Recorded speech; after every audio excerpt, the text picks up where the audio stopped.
Let's now harvest the tomato. It's ripe, so ripe.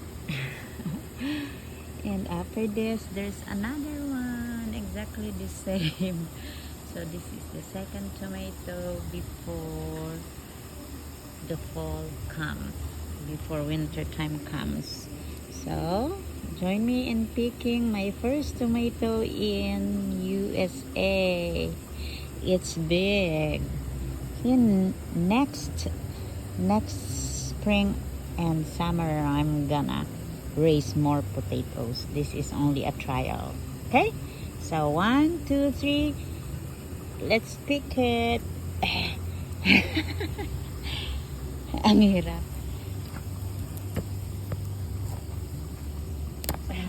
Let's pick now. Beautiful. Goodbye.